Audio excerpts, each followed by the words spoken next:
Apple has just airlifted 600 tons of iPhones to the US to dodge hefty tariffs. What does this mean for your next iPhone purchase? Stay tuned to find out. Welcome to the Apple Daily News. This podcast is created by Generative AI. Today is April 10th, 2025, and we've got a packed episode for you.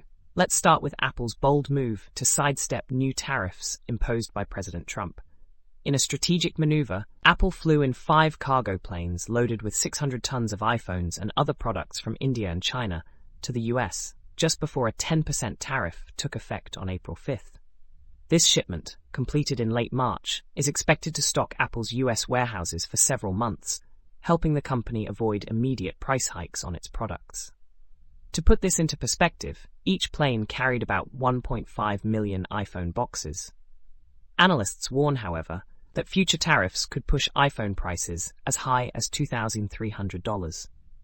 Apple isn't alone in this race against tariffs. Other companies like Nintendo are also taking similar steps. This situation underscores the complexities of international trade and the challenges tech giants face in navigating these waters. Speaking of production, Apple's focus on India as a manufacturing hub is becoming increasingly evident. The company has ramped up operations at its Foxconn factory in Chennai, even adding Sunday shifts to boost output by 20%.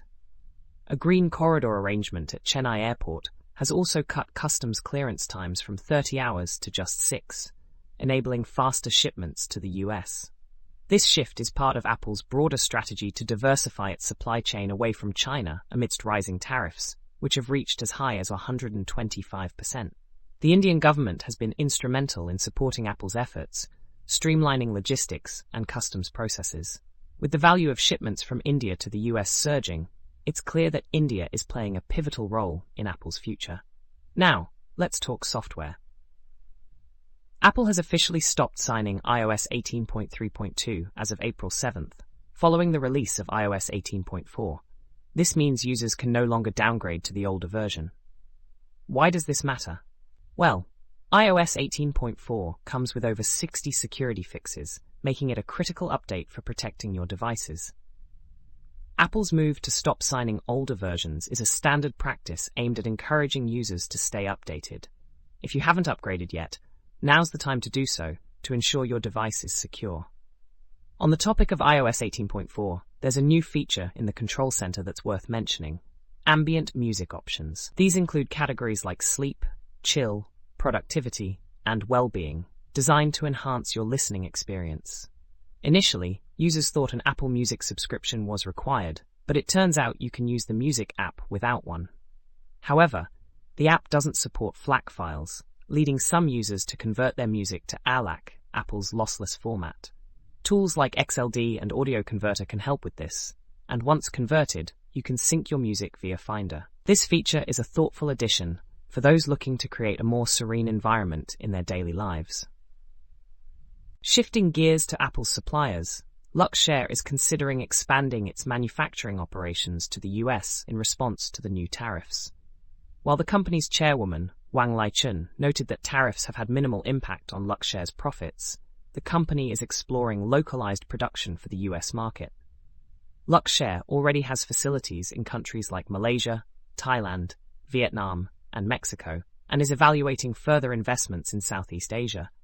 However, Wang clarified that expansion into India is unlikely unless specifically requested by customers. This move reflects the broader trend of tech companies rethinking their supply chains amidst geopolitical and economic pressures. Finally, let's discuss the challenges facing Apple CEO Tim Cook as Donald Trump's return to the White House brings new tariffs on Chinese imports. Analysts predict that these tariffs could push iPhone prices to $2,000 or more, with a domestically produced iPhone potentially costing as much as $3,500. Apple's heavy reliance on China for manufacturing, 90% of its production is based there, makes a shift to US production nearly impossible. Cook's previous strategy of balancing relations with both Trump and China may no longer be viable, raising questions about Apple's ability to navigate these turbulent times. The stakes are high, not just for Apple, but for the broader economy, as the company's performance significantly impacts the S&P 500 and retirement investments tied to index funds. That's all for today's episode of the Apple Daily News. Don't forget, links to all the stories we covered can be found in the episode notes. Thanks for tuning in, and we'll catch you next time.